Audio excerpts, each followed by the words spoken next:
बच्चों, आज हम लोग एक नए टॉपिक का अध्ययन करेंगे। इसका नाम है कार्बनिक रसायन का परिचय। तो बच्चों, कार्बनिक रसायन के परिचय में सर्वप्रथम पदार्थों को उनके स्रोतों के आधार पर दो वर्गों में बांट दिया गया और उन दोनों वर्गों का नाम था कार्बनिक रसायन और अकार्बनिक रसायन। तो आप लोग इसमें कह सकते हैं कि पदार्थों का वर्गीकरण।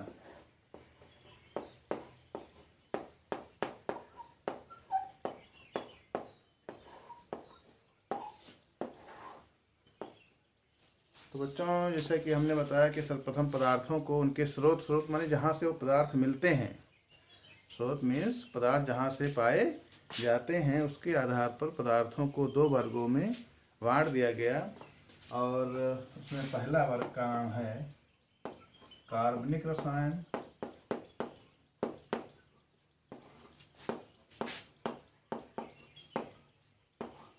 और दूसरे वर्ग का नाम है अकार्बनिक रसायन।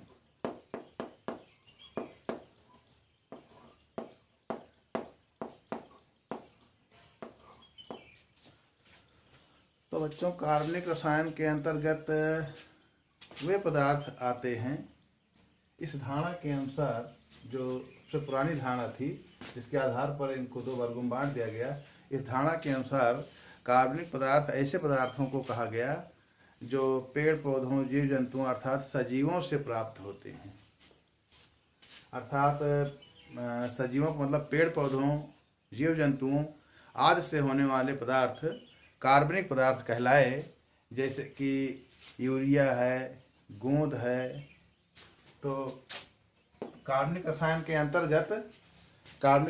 अंतर्गत चीनी, यूरिया, गोंद, तो इसके एग्जाम्पल हैं कार्बनिक रसायन के। तो कार्बनिक रसायन में वे पदार्थ रखे गए हैं जो पेड़ पौधों और जीव जंतुओं से प्राप्त होते थे। पेड़ पौधों और जीव जंतुओं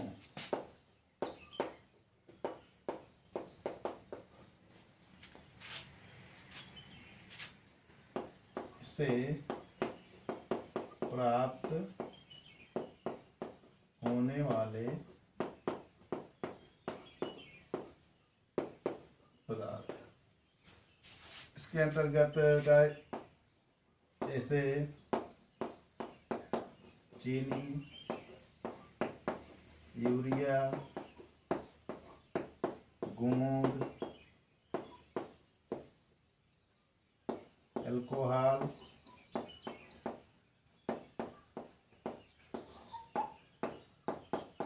आदि। तो बच्चों, ऐसे पदार्थ जो पेड़ पौधों और जीव जंतुओं से प्राप्त होते हैं, कार्बनिक रसायन के अंतर्गत वे पदार्थ रखे गए और कार्बनिक पदार्थ कहलाए। जैसे कि चीनी, यूरिया, गोंद, अल्कोहल आदि। तो ये कैसे पदार्थ हो गए बच्चों? ये पदार्थ कार्बनिक पदार्थ कहलाए। और कार्बनिक पदार्थों का अध्ययन रसायन विज्ञान की जिस शाखा में किया गया उसे कार्बनिक रसायन कहा गया। अब बच्चों, अकार्बनिक रसायन की बात आती है तो अकार्बनिक रसायन के अंतर्गत वे पदार्थ रखे गए जो वायुमंडल में या जमीन से खनिज के रूप में प्राप्त किए गए, उनको अकार्बनिक पदार्थ कहा गया। जैसे कि नमक और जितने भी खनिज जमीन से मिलते हैं, चाहे वो कैल्शियम कार्बोनेट हो, जिसे आप लोग संगमरमर भी कहते हैं, और तमाम प्रकार के तत्वों के अयस्क हैं, जैसे गोल्ड के अयस्क, सिल्वर के अयस्क। ये सब पदार्थ बच्चों कहलाए अकार्बनिक पदार्थ। और इनको जिस वर्गों में रखा गया उसे अकार्बनिक रसायन कहा गया। तो नमक, जितने भी खनिज हैं, नमक, संगमरमर, जितने भी तत्व हैं, तत्वों के अयस्क हैं, जैसे कि बॉक्साइट है, एल्युमिनियम का अयस्क है,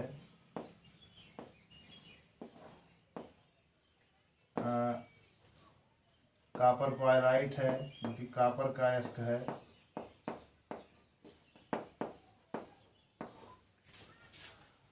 तो बच्चों, आप लोगों की एक बात कंफर्म हो गई होगी कि ऐसे पदार्थ जो पेड़ पौधों और जीव जंतुओं से प्राप्त हुए उनको कार्बनिक पदार्थ कहा गया, और इनको जिस वर्गों में रखा गया उसे कार्बनिक रसायन कहा गया। और ऐसे पदार्थ जो वायुमंडल में मिलते हैं और जमीन से खोद करके प्राप्त किए जाते हैं खनिज के रूप में, उनको अकार्बनिक पदार्थ कहा गया, और इनको अकार्बनिक रसायन के अंतर्गत रखा गया। इसके बाद बच्चों, एक वैज्ञानिक थे बर्जेलियस। बर्जेलियस ने कहा था कि किसी भी कार्बनिक यौगिक के निर्माण में जैव शक्ति की उपस्थिति अनिवार्य है। बर्जेलियस के पहले ये माना जाता था कि कार्बनिक पदार्थ जो हैं ये केवल पेड़ पौधों और जीव जंतुओं से ही प्राप्त किए जा सकते हैं, अर्थात बिना सजीवों के, पेड़ पौधे और जीव जंतु दोनों ही सजीव हैं, अर्थात बिना सजीवों के कार्बनिक पदार्थ बनाए नहीं जा सकते। इसी पर बर्जेलियस ने अपना विचार दिया था, और उन्होंने कहा था कि किसी भी कार्बनिक यौगिक के निर्माण में जैव शक्ति की उपस्थिति अनिवार्य है। इसका मतलब है बच्चों कि बिना जीवों के अंश के किसी भी कार्बनिक यौगिक को बनाया नहीं जा सकता। इसका मतलब यह हुआ बच्चों कि किसी भी कार्बनिक यौगिक को प्रयोगशाला में अकार्बनिक यौगिकों की सहायता से बनाया नहीं जा सकता। उस समय बर्जेलियस ने अपने सिद्धांत को इस प्रकार से कहा था कि सभी कार्बनिक यौगिक जो होते हैं उसमें एक रहस्यमयी शक्ति पाई जाती है, और उसी रहस्यमयी शक्ति के प्रभाव में कार्बनिक यौगिकों का निर्माण होता है, और उस रहस्यमयी शक्ति को बर्जेलियस ने जैव शक्ति का नाम दिया। ये सिद्धांत बच्चों बर्जेलियस का सिद्धांत लगभग बच्चों 100 वर्षों तक चलता रहा, क्योंकि उस बीच में किसी ने भी जानने का प्रयास नहीं किया। उस समय खोज नहीं हो पाई कि इनकी बात बर्जेलियस की सत्य है कि असत्य है। तो बच्चों, बर्जेलियस की धारणा बहुत ही महत्वपूर्ण रही, क्योंकि बहुत दिनों तक इसका प्रयोग होता रहा। इसलिए हम लोग बर्जेलियस की धारणा के बारे में भी थोड़ा सा बात कर लेते हैं। तो बर्जेलियस की अवधारणा,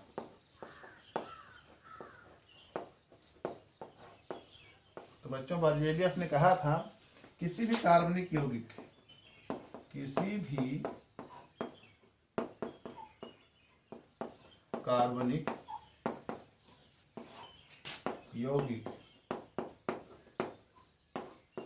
के निर्माण में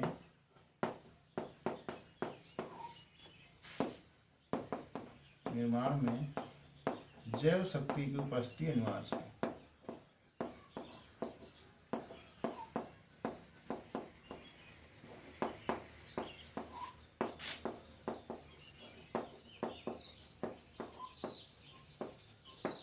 इसका मतलब ये हुआ बच्चों कि बिना जीवों की शक्ति के, बिना जीवों के अंश के, बिना सजीवों की सहायता के किसी भी कार्बनिक यौगिक को बनाया नहीं जा सकता, अर्थात प्रयोगशाला में किसी भी कार्बनिक यौगिक को अकार्बनिक यौगिक की सहायता से बनाया नहीं जा सकता। तो ये धारणा बहुत समय तक चलती रही, लेकिन कुछ समय के बाद इनके शिष्य थे जिनका नाम था फ्रेडरिक ओहलर।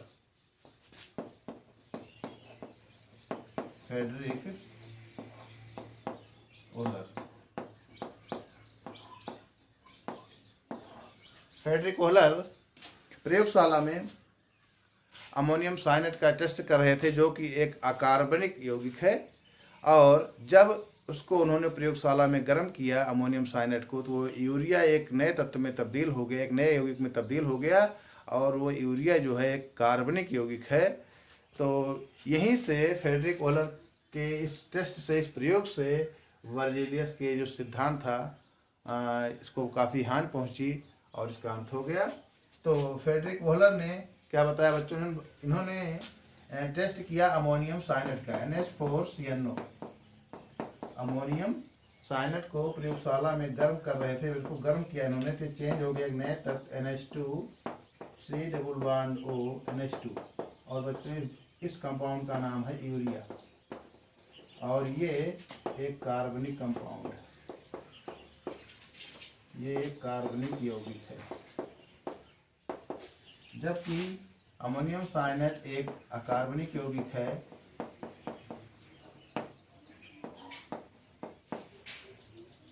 जिसको फ्रेडरिक वॉलर ने प्रयोगशाला में बनाया था अमोनिया और हाइड्रोसायनिक अम्ल के संयोग से।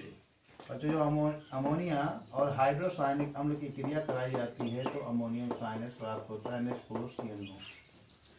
इस प्रकार से अमोनिया और हाइड्रोसायनिक अम्ल के संयोग से फ्रेडरिक वॉलर ने पहले अमोनियम साइनेट प्राप्त किया, फिर अमोनियम साइनेट को गर्म किया और यूरिया प्राप्त किया, और इस प्रकार से एक अकार्बनिक यौगिक की सहायता से प्रयोगशाला में एक कार्बनिक यौगिक का निर्माण हो गया।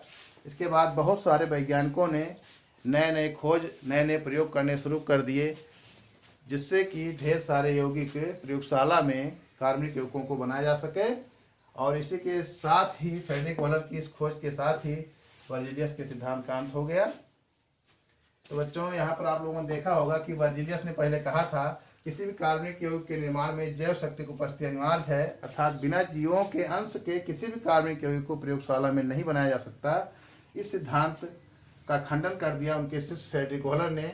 उन्होंने एक अकार्बनिक यौगिक की सहायता से प्रयोगशाला में एक कार्बनिक यौगिक यूरिया की खोज कर डाली, और इसी के साथ ही बहुत सारे वैज्ञानिकों ने प्रयोगशाला में नए नए प्रयोग करने शुरू कर दिए, और आज हमारे पास लगभग 20 लाख कार्बनिक यौगिकों की खोज हो चुकी है, जिसमें से कुछ प्राकृतिक हैं और बहुत सारे यौगिक प्रयोगशाला में संश्लेषित किए गए हैं। बच्चों इसके बाद हमारा अगला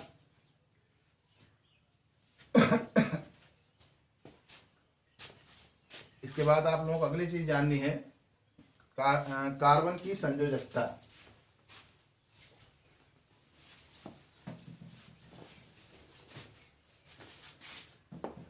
बच्चों कार्बन की संयोजकता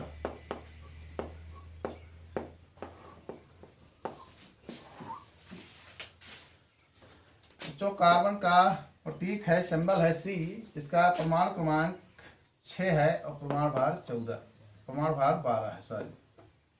और इसका इलेक्ट्रॉनिक विन्यास 1s2 2s2 2p2 है। बच्चों इसके बाहरी कोश में 4 इलेक्ट्रॉन, कार्बन के बाहरी कोश में 4 इलेक्ट्रॉन हैं, अर्थात कार्बन को अपने निकटतम अक्रिय गैस का रूप पाने के लिए 4 और इलेक्ट्रॉन की आवश्यकता होगी, क्योंकि अक्रिय गैसें जो हमारे पास है, हीलियम है जिसका परमाणु क्रमांक 2 है, हीलियम है, नियान है, आर्गन, क्रिप्टॉन, जीनान, रेडान, ये अक्रिय गैसें हैं। इसका परमाणु क्रमांक 10 है, इसका 18 है, इसका 36 है, इसका 54 है, उसका 86 है।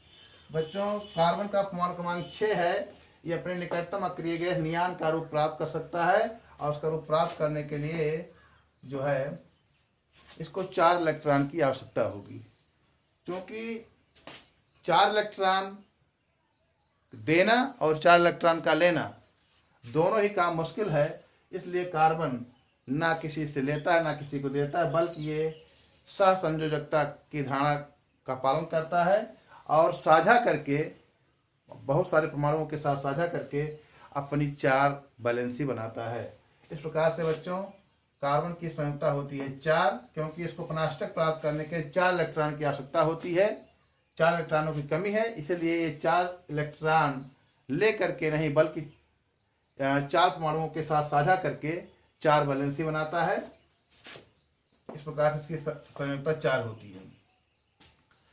बच्चों इसको अगर हम लोग ऑर्बिटलों में भराव करें तो 1s में 2 इलेक्ट्रॉन है, एक ऑर्बिटल में 2 इलेक्ट्रॉन रहते क्लॉकवाइज और एंटी क्लॉकवाइज, और फिर 2s में एक ऑर्बिटल है, इसमें 2s में भी 2 इलेक्ट्रॉन है, क्लॉकवाइज एक एंटी क्लॉकवाइज, और p में 2p में 3 कक्षक होते हैं, इसका नाम है px py pz। इसमें हम लोग भराव करेंगे, पहले एक एक इलेक्ट्रॉन दोनों भरे जाएंगे। इस प्रकार से हमारे पास 2 इलेक्ट्रॉन p कोश में आयुग्मित हैं जो युग्मित नहीं है। इस प्रकार से यहाँ पर इसका इलेक्ट्रॉनिक विन्यास व्यक्त हो रहा है 1s2 2s2 और 2px1 2py1 और 2pz0। इस प्रकार बच्चों इसके पास 2 आयुग्मित इलेक्ट्रॉन हैं। इस प्रकार से इसकी वैलेंसी 2 होनी चाहिए, क्योंकि किसी भी तत्व के पास जितने आयुग्मित इलेक्ट्रॉन होते हैं उसकी वैलेंसी उतनी होती है। ये कार्बन की ग्राउंड स्टेट है, समानाद अवस्था है ग्राउंड स्टेट। लेकिन कार्बन अधिकतर अपने इस स्टेट में पाया नहीं जाता, ये अधिकतर उत्तेजित अवस्था में पाया जाता, क्योंकि कार्बन बहुत छोटा एटम है और वो वायुमंडल से और अन्य जगहों से ऊर्जा प्राप्त करके जो है हाइपर स्टेट में चला जाता है। और हाइपर स्टेट में जाने पर इसका भराव इस प्रकार से होगा 1s में 2 इलेक्ट्रॉन, 2s में 2 इलेक्ट्रॉन और 2p में px py pz। मेरे पास इस प्रकार का रूप पहले प्राप्त था, लेकिन जब ये वायुमंडल से ऊर्जा प्राप्त करेगा इसका 2s ये भी दूसरी कक्षा का है और ये 2p ये भी दूसरी कक्षा का है। तो ये 2s का एंटी क्लॉकवाइज इलेक्ट्रॉन छलांग लगा करके z में पहुंच जाएगा और ये इसकी हाइपर स्टेट होगी, एक्साइटेड स्टेट होगा। इसे कहते हैं एक्साइटेड स्टेट।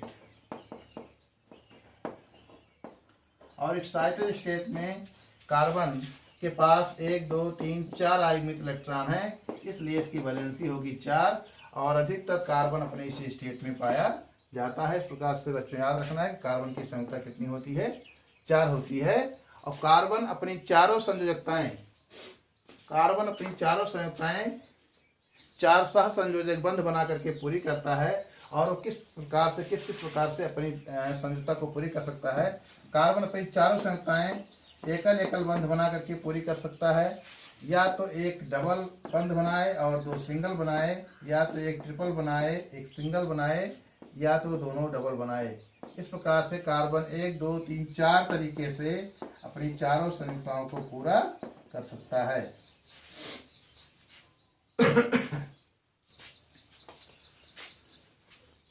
बच्चों, एक वैज्ञानिक उनका नाम था लीबेल एंड वानथॉप।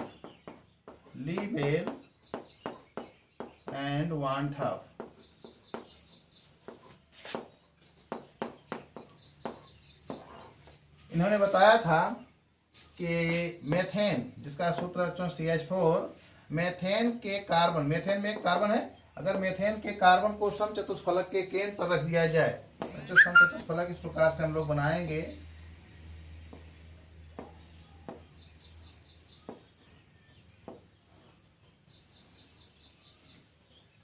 अगर लीबेल एंड वानथॉप ने बताया, अगर मेथेन के कार्बन को समचतुष्फलक, मान लीजिए बच्चों यहाँ पर केंद्र है इसका, यहाँ पर कार्बन को रख दिया जाए। उन्होंने बताया कि अगर मेथेन के कार्बन को समचतुष्फलक के केंद्र पर रख दिया जाए तो इसकी चारों संयोजकताएं चारों शीर्षों की ओर दिष्ट होंगी। एक ये संयोजकता हो जाएगी, एक ये हो जाएगी, एक ये हो जाएगी और एक ये हो जाएगी। और किन्हीं 2 संयोजकताओं के बीच 109°28' का कोण पाया जाता है। इस प्रकार से बच्चों कार्बन अपनी चारों संयोजकताएं इस 4 प्रकार से, या तो चारों एकल एकल बंध होना। देखिए इसमें चारों बंध जो है कार्बन के वो एकल एकल हैं। कार्बन केंद्र पर है समचतुष्फलक के, और ये चारों हाइड्रोजन हो जाएंगे चारों शीर्ष पर। इस प्रकार से ये मीथेन का स्ट्रक्चर हो जाएगा।